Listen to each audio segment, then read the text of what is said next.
All right, hi guys. Thank you so much for coming. Welcome to the second event of this year's 100K competition. My name is Kat Krieger, and myself, Sai Schroeder, and Harry Keenan are the managing directors for the 100K this year, starting now. We're really grateful that you all came out in the snow to see Accelerate, and we've made some big changes to Accelerate this year as this marks the 30th anniversary of the 100K competition. So Harry's gonna walk you through that, but thank you all for coming. Thanks, Kat. The first thing we did when we knew we were going to be the new managing directors was to really reassess this competition. When Accelerate started, it was the really only IAP accelerator that existed in MIT. And now with Sandbox, Legatum, Start MIT, Fuse, all these opportunities for companies to get funding to really progress their business, we wanted to reassess what Accelerate could be to fit into the ecosystem. And what we decided was we wanted to turn it into more of a showcase to tell all of you about the progress that these teams have been making over the past few months, and let people really interact with the teams instead of an event that is only listening to a few presentations. So we have 28 amazing teams participating tonight. They have booths all around the room outside. They've received $1,000 in funding from the 100K, as well as mentorship, professional mentorship, and graphic design mentors to help with their businesses. Shortly, you'll see 9 of the teams will come up here and showcase some of the things they're doing. And then after those presentations, you will have the opportunity to talk to them, as well as the rest of the teams at the booths outside from 8 to 9. And if you want to continue the conversation and you need any contact info, you can always talk to us. We're happy to put you in touch with any interested teams. So we hope this is a really unique opportunity for everybody to interact with the teams. And thank you again for coming.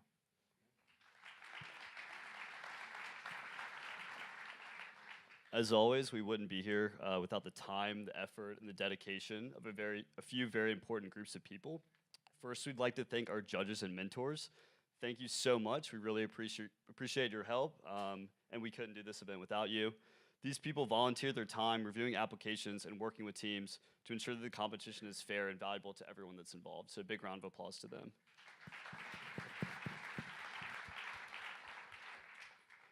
Next, we want to give a big thank you to our Accelerate sponsors.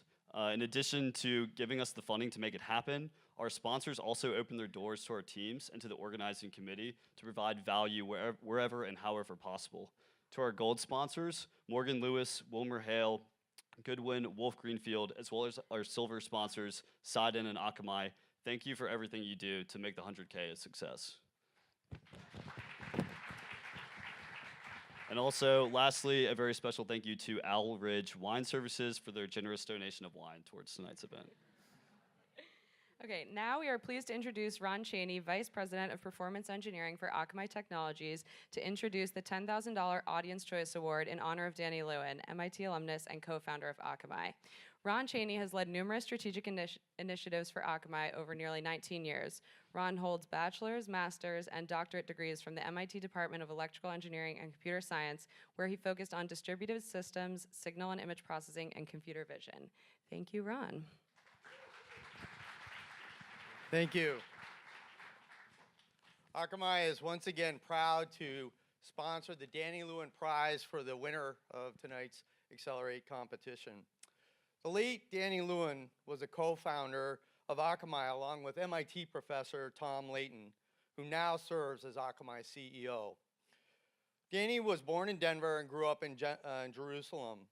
Danny served as an officer in an elite commando unit, the same unit that decades earlier had launched a successful raid on Entebbe that many of you, I'm sure, are familiar with. Danny went on to the Technion to receive 2 degrees, summa cum laude, and then served at the IBM Research Center in Haifa. Danny then went on to MIT for graduate school at the Lab for Computer Science, which is now part of CSAIL, with Tom serving as his advisor. It was there that Danny attended a lecture by Tim Berners-Lee, who's regarded as the founder of the internet, where Dr.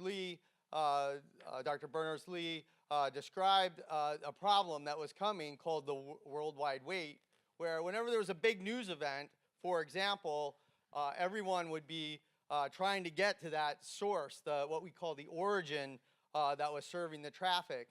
This problem fascinated Danny and inspired him to develop the algorithms that serve as the core of Akamai to this day, and served as a basis for his master's thesis, which won an award for one of the best master's theses at MIT. In 1998, Danny and Tom entered the MIT 50K competition, as it was called back then, and with the concept that later became Akamai. Although the Akamai concept lost, all of the experience and connections that they made through that process helped them to and inspired them to launch Akamai. And today we're a $2.7 billion company.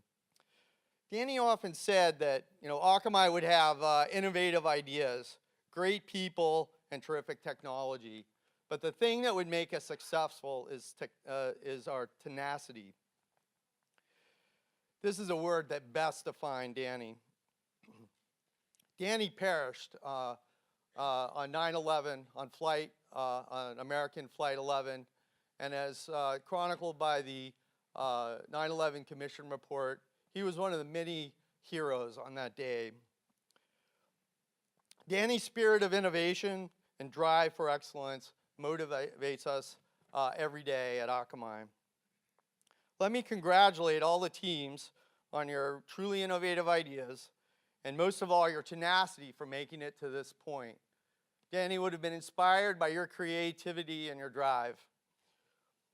Let me wish you all the very best of luck tonight and in your future entrepreneurial endeavors. And now I think the first team is coming up.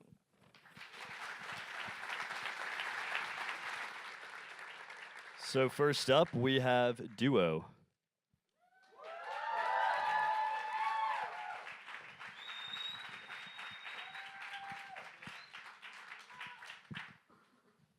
Thank you, Ron, for that beautiful introduction. And thank you, everyone, for being here, especially on a sunny day like tonight. My name is Hugo, and together with Luis, we are building Duo. Duo is a corporate card, and we're building it as the first step in the next generation of financial services for companies in Mexico. I'm sure most of you have used a corporate card before, or work in a company that uses corporate cards. In Mexico, that is not a very common case. You have business owners in Mexico who use their personal cards for almost every business purpose, and it's like they take on credit on behalf of their businesses pretty much all the time. Then you have companies who rely heavily on these personal cards for daily operations and don't have any means to control what their employees spend their money on. And then investors who value clean financials and transparency and hate it when these owners mix their personal with the business accounting. So you may ask, why don't they use a corporate card? Simply because banks will not give them to them, especially if they're under 2 years old. Even well-funded companies have a very hard time meeting the minimum requirements. Or even cards for older companies are just too outdated of a product, take too long to get, probably like 90 days or even more, and don't have any control or reporting features.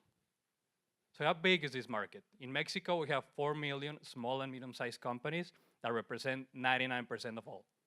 These companies, in addition to these companies, 400,000 new companies are created every year, and they bring around $5 billion in card spending with them.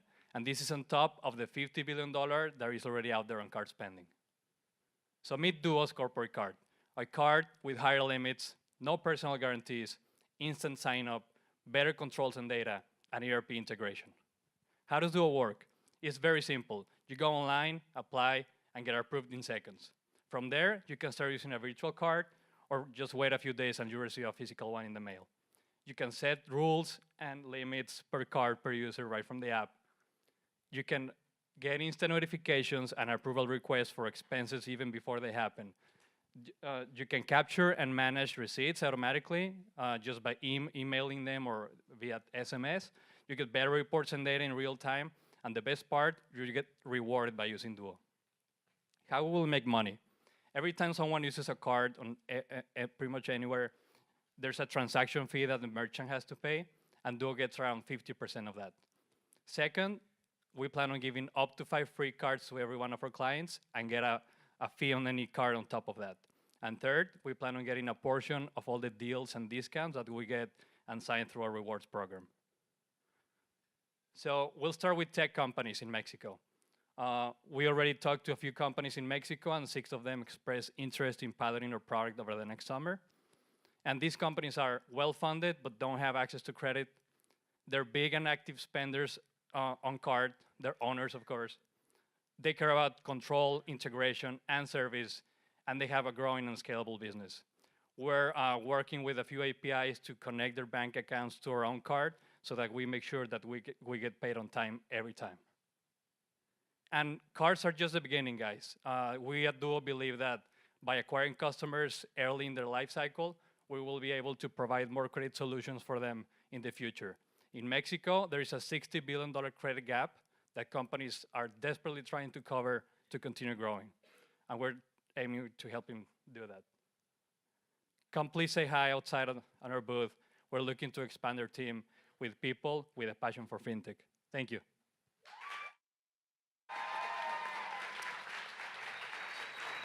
Thank you, Duo. Next up, we have TTT Pharmaceuticals.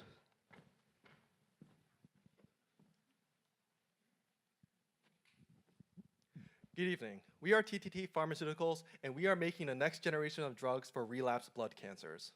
Blood cancers are generally made up of 3 types: leukemia, lymphoma, and multiple myeloma, which together make up a $24 billion market. Over 1.2 million patients exist in the USA, and over 58,000 of them die annually. The problem with multiple myeloma, with blood cancer in general, is that they are often inoperable and incurable, and often require lifelong therapy. So throughout lifelong therapy, as patients continue to get therapy for their blood cancer, their cancer gains resistance to the many treatments. And as a result, they require stronger and more potent treatments as time goes on. But eventually, the strong treatments give such great side effects that it is no longer possible to continue to treat the patients. For example, in multiple myeloma, these strong treatments can cause paralysis, kidney failure, liver failure, and blood clotting. And generally, thousands of patients die annually because they are too weak to be able to handle these stronger treatments. The big problem with chemotherapy is that they target healthy and cancer cells indiscriminately. As you see here, as an example, Velcade, a very common multiple myeloma drug, it can go into normal cells and cancer cells and kill both of them. We wanted to solve this problem of nonspecific targeting. So we created a prodrug, a modified form of Velcade that specifically releases the active ingredient Velcade in the special chemical environment of cancer cells. So you might be wondering at this point, why are we called TTT Pharmaceuticals? Well, it's largely based off our logo. Our logo is a representation of the chemical structure of our novel prodrug platform. So when we take our prodrugs and we treat them with normal cells and cancer cells with them, they both enter the normal cells and the cancer cells. But you notice in the normal cells, they don't break apart, but in the cancer cells, they do, releasing into active Velcade and a chemical cap. And as a result, killing a cancer cell, but letting the normal cell live. Prodrug targeted release isn't a new concept, but we do it better than anyone else. Our prodrugs are less toxic, more targeted, and have higher efficacy. And here's a proof. Here is a survival curve. The x-axis being the number of days that have passed, the y-axis being the overall survival of the mice. Without treatment, mice diseased with multiple myeloma die within 25 days. But then with treatment, with the treatment of Velcade, the clinically approved drug, they are only able to extend their life by about 20%. But with our prodrug at the maximum dose, we're able to extend life over 3 times, and 40% of the mice show no symptoms. This prodrug platform not only works for Velcade, it also works for many other drugs. Ninlaro, Revlimid, Pomalyst, etc. And because it works for many drugs, it can also work against many other blood cancers. The current state of the market is such. FDA breakthrough designations are common for many blood cancer patient populations who have no other treatment options left. In addition, many blood cancer drugs are going generic. For example, Takeda's Velcade and Celgene's Revlimid, all of which we've made prodrugs for. We are currently negotiating with pharmaceutical companies on an option to partner at the level of clinical trials, and we are currently raising seed funding in order to conduct de-risking critical preclinical trials in order to move our company to the next level. And with that, this is our founding team. I'm Ivan Jiang. Hong Nguyen is my partner. Together, we have spent our 5-year PhDs working on the development of this prodrug platform. We are partnering with Jeremiah Johnson, our PI, who is an expert in prodrug formulation, and we are also working with Irene Gobriel, a Harvard Medical School physician and a professor who is an expert in multiple myeloma treatment. We would also like to thank all of our scientific collaborators, and with that, please come to our booth if you have any questions. Thank you. Thank you, TTT Pharmaceuticals. Next up, we have Prakavida.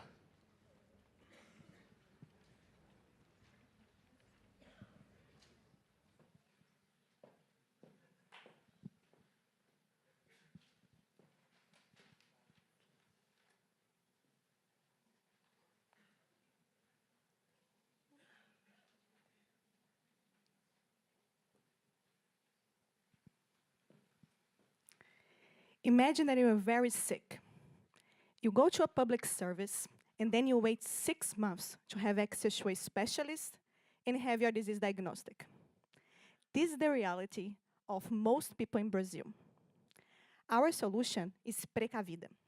Precavida is a matching platform to connect patients with providers, and we help patients to have access to quality, timely, and affordable healthcare in Brazil. My name is Laís Fonseca, and I have been working on this problem for 5 years. I developed and have been operating an offline matching system that currently has 100,000 patients, has 175 providers, and we do 34,000 matches annually. We do all this in physical stores.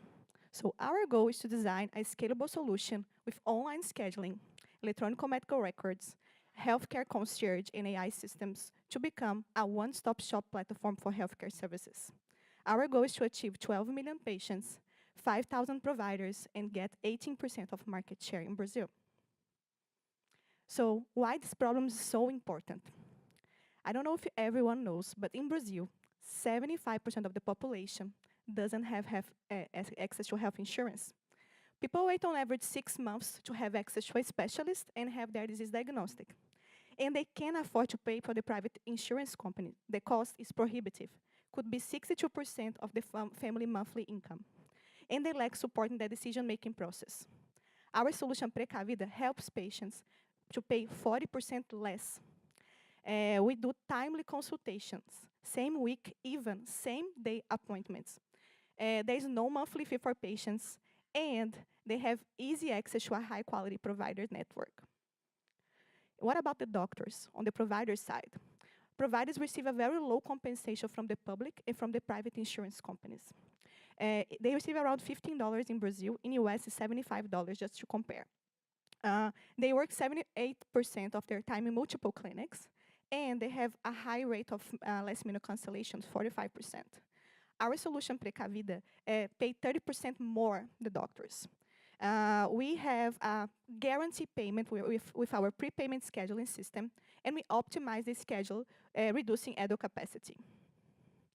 So Precavida connects patients and providers. We add value for both. And how does it work? So we do screening and scheduling. We integrate provider agenda, and we do the matching. Once you do that, we have some medical records, and providers can prescribe in our platform. Patients can do the scheduling and the imaging tests in our platform, and we do the follow-ups for preventive care, closing the loop. Patients pay just when they use, and for providers is totally free. This is a large untapped out-of-pocket market for healthcare services in Brazil. 82 million people are uninsured, but they can pay out of pocket. This represents a $4 billion market. Applying of our 18% of market share, 25% of margin, we can achieve 183 million in gross revenue. Our team is here at MIT to design a scalable solution to change healthcare in Brazil. And we count on you to help us to make this change. So if you have any doubts, come to talk to me. Thank you.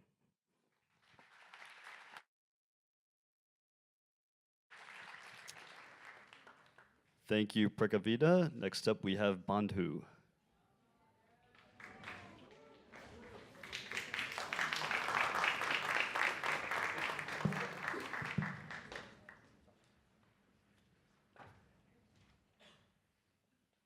Good evening. We at Bandhu are enabling low-income workers make more insightful migration decisions. So India is urbanizing very rapidly, much of it driven by agrarian distress. At the same time, urbanization has major barriers to entry. People like these need access to stable jobs and affordable yet dignified housing, not where the sidewalk is your bed.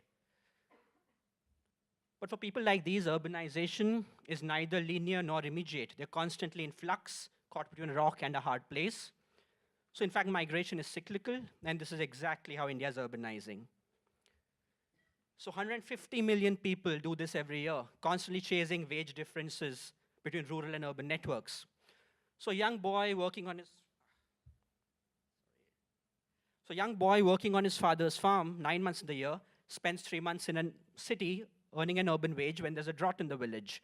When he's married, his wife can take care of the farm. He spends a far longer time in another city earning a higher urban wage, and this evolves in the family's life cycle.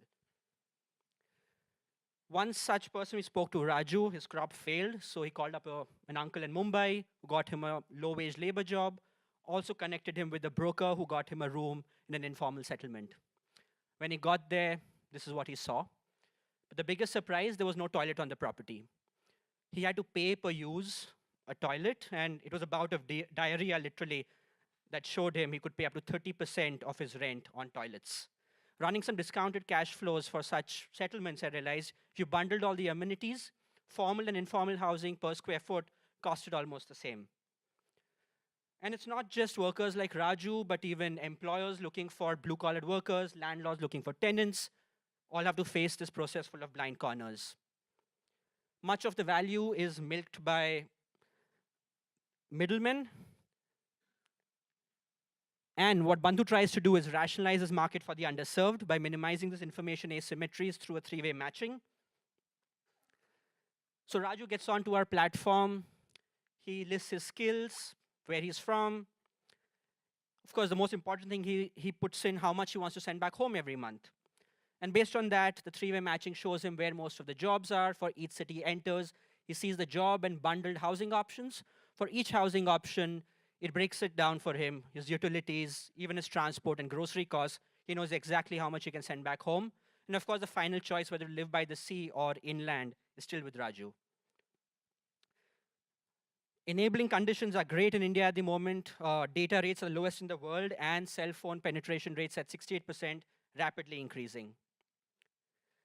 So does this make any money? Well, 150 million people making not one, but multiple migration decisions. For housing and employment, you're looking at 600 million transactions. So clearly the biggest revenue source is transaction fee. 600 million transactions at just 2% of commission, as against our competitors, the middlemen who take between 10 and 40%, we already have a $3 billion market. As this network scales, of course, there are several other opportunities like micro-lending, for which these people, again, are major borrowers. Me and Karthik are here at MIT. I've been working on real estate and affordable housing. Karthik has been working on big data for informal transportation behavior. We have a third team member on ground who works between politics and NGOs. And we're adding a fourth member on the tech side. So we've already got a lot of support. We're part of the Design X Accelerator at the final stages of 100X here. And the next step is to pre-pilot. We have an NGO partner on ground, so we'll evaluate how people respond to tech for major life decisions. Come see us after. Happy to talk. Thank you so much.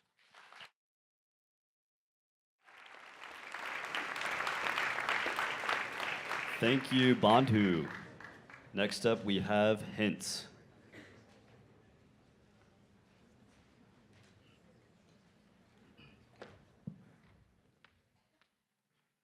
Hints is a company dedicated to stopping fake news circulation. Misinformation has been a problem since the advent of human communication, but with social media, this problem has gotten much more dire. Now, millions of people can see a fake news article within minutes, and this has very dangerous consequences. Governmental agencies and consumers have started pressuring social media companies to stop this, as apparent by legislation, legal hearings, and Facebook's loss in $190 billion after the Cambridge Analytica scandal.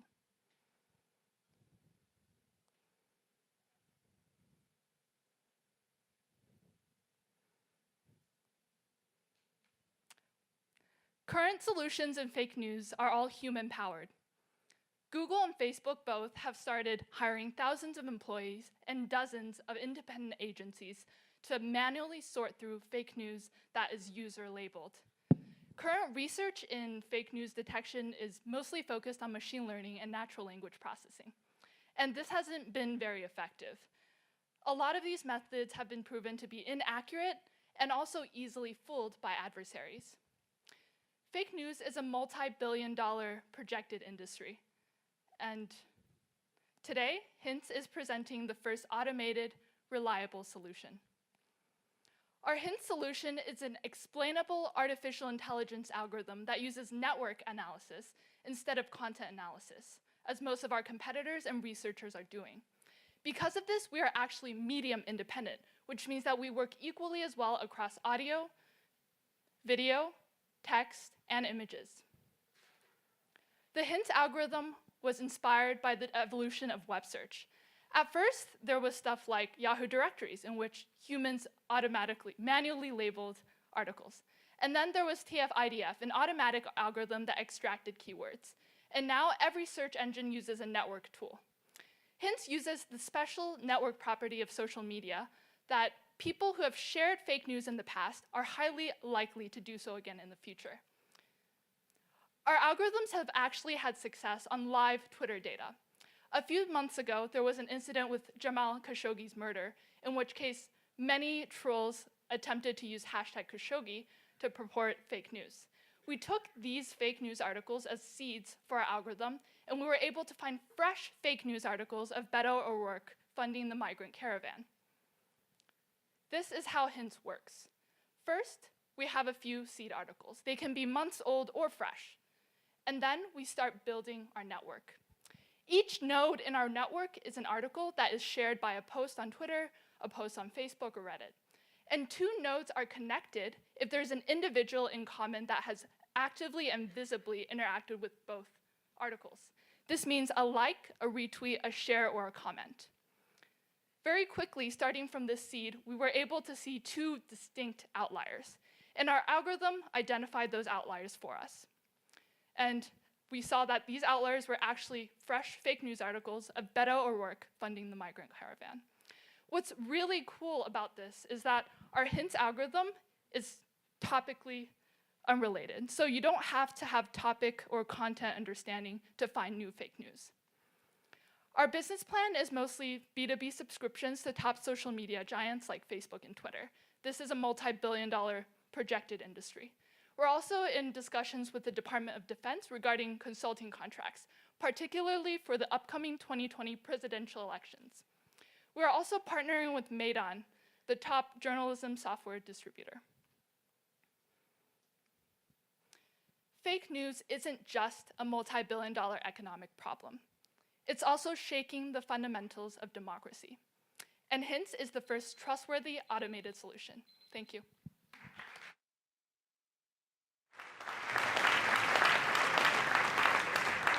Thank you, Hints. Next up, we have Origin.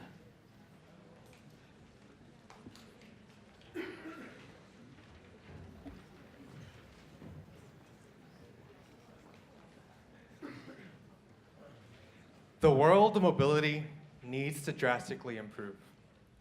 That's why at Origin, we're developing the next-gen technology that will enable autonomous cars and machines to see the world. Imagine the future with self-driving cars. We no longer have accidents. We no longer need to drive through hours of traffic every day. Our older loved ones have regained their independence. This is the future of mobility.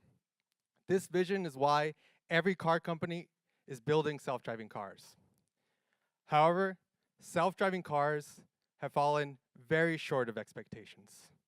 Tragically, there have been multiple accidents. In 2018, an Arizona woman was struck and killed by a self-driving car. There have been several other accidents, including one where autopilot could not identify a big red truck that was stopped on the side of a highway. So what's the problem? It has to do with a sensor called LiDAR. LiDAR uses spinning lasers to build a 3D map of the environment and allows a car to see the world. But LiDAR is just not good enough, and we know this because we have interviewed multiple self-driving car companies over the past few months. There are a few commercially available LiDAR sensors, but they have major issues. One is that they are very expensive. They cost tens of thousands of dollars for each sensor. They're unreliable and break down in less than 2 years because they have multiple spinning parts. And as you can see from this image, they're large and heavy. This may be good enough for initial testing, but it's not good enough for future demands. And that is why at Origin, we've designed and patented a device that solves all of these issues. It uses no moving parts to steer the required laser using LiDAR. And we've shown that it works in a proof of concept demonstration. Our fabricated device is the size of a quarter. It's reliable and robust because it has no moving parts. And it is mass manufacturable, meaning that we can make it at low cost. And so we have an opportunity to make it a major impact. The automotive LiDAR market is rapidly growing. It was $380 million in 2017, and is projected to grow to $3.2 billion by 2024. And by 2032, the market will be off the charts at tens of billions of dollars. Because our unique technology, once we capture the automotive LiDAR market, we are well positioned to expand into the drones and industrial robotic LiDAR markets. Our team at Origin is uniquely qualified to take on this problem. Samuel, Kim, and I are both PhD students and have been developing this technology over the past 2 years. And we are advised by Professor Marin Soljicic, who has spun out 3 other companies from our research lab. And so now, we ask you to join our vision, because we are Origin, and we're seeing the future like no one else can.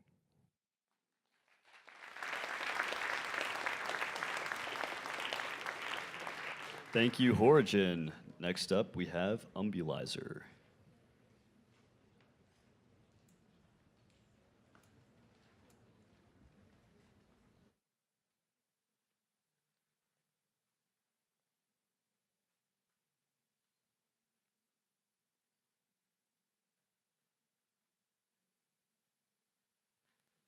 Good evening. We are Team Umbulizer. I want you all to imagine yourself walking into a hospital in a low-resource setting where you see 50 beds lined up and 2 nurses, and you're given this. And you're asked to manually ventilate your child until they can find him a ventilator. This is what I experienced firsthand in Pakistan when I took turns manually ventilating my friend's 2-year-old son Bilal for 2 days and 2 nights. Unfortunately, it wasn't enough. His lungs ruptured and he passed away. Globally, respiratory disease is one of the 3rd leading cause of death in over 60 developing countries where there's a critical shortage of life-saving equipment like ventilators. Particularly in Pakistan, there are less than 2,000 ventilators for a population of 210 million people. And the 2 current solutions are an ambu bag and a ventilator, and neither are working for patients. An ambu bag is life-threatening because you have no control over the pressure or the volume of air delivered. On the other hand, traditional ventilators are extremely expensive and due to a high barrier of training, difficult to operate. Furthermore, these are large and heavy machines that take up valuable ICU real estate. And if they break down, they have a high maintenance cost. So to address this, our team has built a low-cost portable ventilator that can deliver consistent air and oxygen to the patient. When we spoke to Pakistani doctors and hospital administrators, they stressed that our device be 4 things. They wanted something that was simple to operate, capable of remote monitoring, portable, and built using locally sourced material. All of these considerations informed the development of our MVP. We first worked with Brigham and Women's Hospital to pressure test this device head-to-head against a traditional ventilator. Results showed that our device delivered ventilation within the acceptable range and with significantly far more accuracy than an ambu bag. After a rigorous amount of testing, this device is currently undergoing a clinical trial and preliminary results are promising. So our competitive advantage lies in the fact that we balance the accuracy and the consistency of a traditional ventilator with the portability and affordability of an ambu bag. So doctors in Pakistan estimate that 90% of the patients coming in only need 4 of the core functions of a traditional $15,000 ventilator. Our device provides those core functions for only $2,000. And this price was determined through surveys with hospital administrators who were willing to pay between $2,000 and $5,000 for this device. So we believe we are well positioned for a successful launch given a few enablers, such as a lack of direct competitors in this orphan market, and also as our position has been first to this market. We plan to sell directly to hospital administrators and public and private hospitals by leveraging our relationships with key decision makers such as the Provincial Secretary of Health and CEOs of major private hospitals. For example, when we spoke to the Provincial Secretary of Health, he was ready to deploy this device across all hospitals in his province. Pakistan, however, is by no means the only market for this device. There's a need for this device in countries across the world, from Africa to Latin America, and we envisage the full market potential to be $10 billion and expect and hope to save 2 million lives globally. Now let's imagine a future 1 year from now where a child like Bilal is rushed to the hospital with respiratory condition. However, with Ambulizer, he now gets the proper ventilation in time and survives. So the bottom line is, this device has the potential to save thousands of lives and millions of dollars in government and public-private spending every year. Thank you.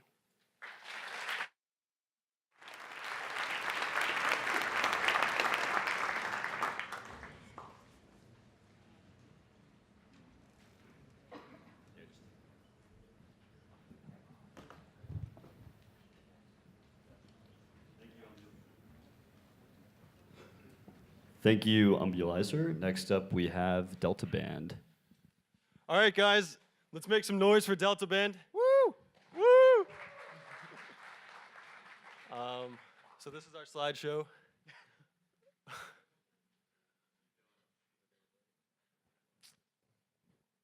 This seems like a great company. Oh, okay. All right, here we are. So my name is Gabe Madonna. This is Matt Spatel, and we're bringing you personalized strength training with Delta Band. So rewind to 2014. I was your classic out-of-shape nerd. And I knew I wanted to change that. And so for 10 months, I worked really hard. And I'm proud to say that after those 10 months, I looked like this. I made absolutely no progress. And so looking back, that was because I had no idea what I was doing in the gym, and I didn't keep track of anything as I went. But that's also when I met Gabe. And we sat down and came up with some very specific goals, and we made spreadsheets for keeping track of everything, and he told me what workouts to do every day. And so I worked for another 15 months, and during that time, I ended up looking like this. And I felt great too.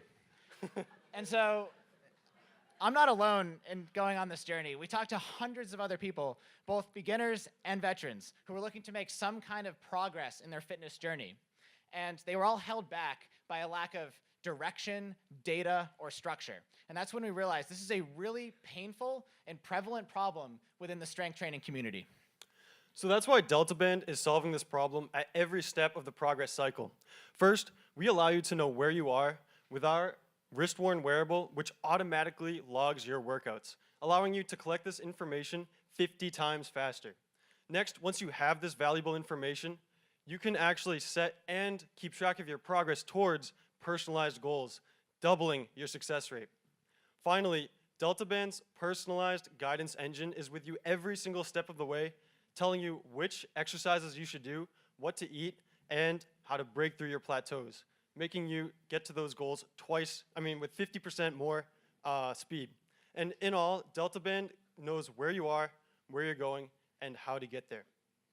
But our wearable runs a 3-stage proprietary pipeline with built-in machine learning in real time.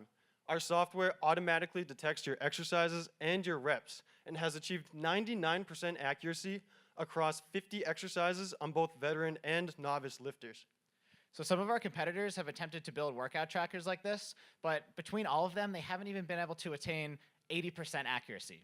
Some other companies have built manual logging apps, but since they're not automatic, they're just straight up too tedious to use for most lifters. And lastly, you have AI personalized workouts, which is just a fancy word for generic survey followed by onslaught of one-size-fits-all workouts. And so with our 99% accurate classifier, a easy-to-use goal system, and data-backed recommendations, DeltaBand is the first company to truly close the loop around progress at the gym. And most importantly, if we redraw this schematic with only the companies whose board of directors can bench 225, it looks something like this. So our market is around 25 billion in the fitness wearable space, but only 10 million of that is currently strength training wearables. In stark contrast, you have all of America, where you have 170 million people who are in fitness, 36 million who are in strength training, and so obviously there's a huge potential to grow this $10 million segment into a $6.1 billion segment to match this huge need. So in just 7 months, we've already achieved 99% accuracy with our classifier, talked to over 200 real lifters, made personalized relationships with our suppliers in China, made 5 partnerships with real varsity teams, got to the final round with Y Combinator, made a working prototype, got real customers and $2,000 in pre-orders, and even a demo app that you can come check out at our booth. Moving forward from today, we plan to release our software on the Apple Watch, get $500K in seed funding, and then finally release our own hardware so that everyone can accelerate their progress in the gym. Now, it's not going to be easy, but our team is talented and diverse enough to handle the challenge. So we have engineers and developers, designers and businessmen, and lifters and athletes to make it happen. DeltaBand is changing the way we approach progress in the gym. Come check out our booth later and make sure to bring your 3 tokens. Thanks, guys. Thank you.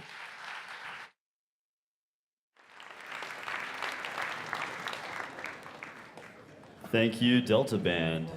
And last, but definitely not least, StethX.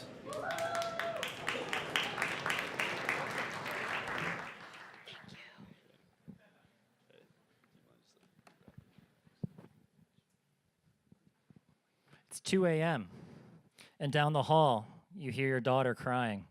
She has a cold, and now she's saying that her chest hurts. What are you going to do? You going to take her to the emergency room? You going to wait and go to the pediatrics office? Are you going to contact somebody on telehealth? What are you thinking? This is not a problem that faces a few people. This faces just for mothers, 36 million mothers in the US who encounter this at least every year, or probably multiple times per year. Let's say telehealth. You contact some doctor and they give you the recommendation, okay, try this, try that, but I can't do an exam. And that's the problem. You can't do an exam with telehealth. My name is Dan Ebner. I'm a founder at StethX, and what we're doing is we're bringing the physical exam home and your health at home. What we're making is a digital stethoscope with supplementary devices, temperature, pulse ox, blood pressure, for a $40 kit for the virtual heart-lung exam that you can do with telehealth providers. But this is not just it. We're really focused on the user experience, really building this platform. We want you to take this app, be able to plug in your symptoms, and it will guide you through the exam, how you're going to be using this prototype. And then it will send and package all of this information, including your wearable information, any other information that you have on your phone, to your doctor who can review it and actually say, your lungs sound clear, or your lungs kind of sound not so good, you should probably go someplace sooner. How would you receive this? Your doctor would have the kit. You'd go to the office, get this from your doctor. And so when your daughter's crying at night, you have this kit on hand. You can use it immediately. You get these heart, lung sounds and symptoms, and your physician is able to determine the next course of action. I want to focus on this stethoscope. If you look for digital stethoscopes, you'll find them. They're $300. The cheapest one you can find is $120, and the people that we talk to at Brigham and the other hospitals in this area say they don't sound very good. So we're going back to basics, and we're building the stethoscope as well because we're Stethics, and our platform needs this to work. So what we're doing, we're building it, 3D printing, diaphragm, microphone. That's all you need. You can get everything, hardwire it to the phone, everything works. This is not a limited thing. 126 million households in the country, 78 million families. We talked about that 36 million mothers with children under 18, but we're also looking at the elderly, 48 million patients with chronic heart failure, pneumonia, COPD, asthma, all these conditions that can be used with a stethoscope that you can use at home. We have a team that can make this happen. We have MDs, we have PhDs, Harvard, MIT, School of Design, Strategy, MBA. We have it all, and we're putting this team together to make this happen. How do we do this? Like we said, we go to your doctor. Your doctor gets the kit. Your doctor forms a subscription model to use this within their clinic, and it works. You get it for free. This is cloud-based, so all these other stethoscopes that people have talked about, all the nice devices that we've seen, even here today, they can be used in this platform too. A conduit that you can convey information to your personal doctor. We're prototyping, going through funding at the moment, looking at product market fit, talking with physicians, with providers, with everybody along the hierarchy, as well as patients. We have a roadmap and consultation with a consultant in progress who has 10 years experience at the FDA. And we're looking at rapidly scaling with capitated payers in particular and software cross-compatibility. iPhone, Android, web app, all of it right from the start. And something that I do want to mention is that this is going to be creating the first heart-lung sound database ever. And what can we do with that when we build our team inside and we try and create triage things that when you scan, you get a sign immediately. This is something bad. You should probably go to the hospital. Don't wait. We're Stethics, and we're going to bring your health back to the home. Thank you.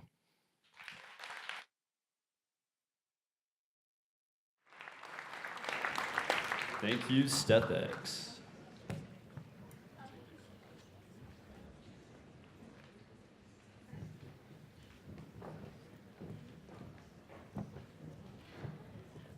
All right, thank you again to all the teams who just presented. Big round of applause for everyone who got up here.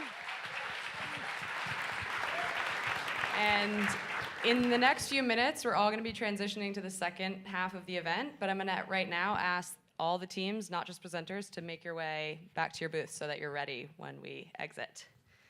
So we hope everyone will take the next hour to get to know not just the teams you heard from, but all of the teams that are here tonight. There are countless great ideas out there.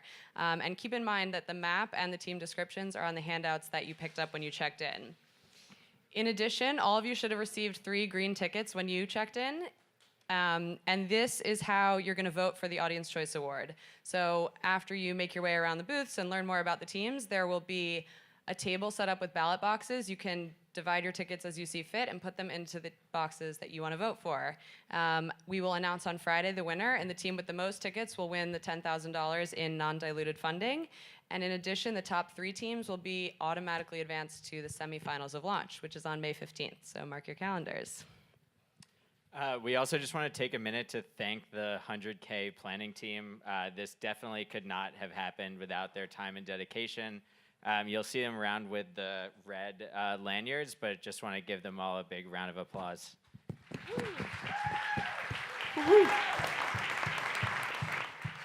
So the winner of the Akamai Audience Choice Award in honor of Danny Lewin will be announced on our Instagram. So please follow it, mit.100k.competition now, and stay up to date on the winner and also the launch competition.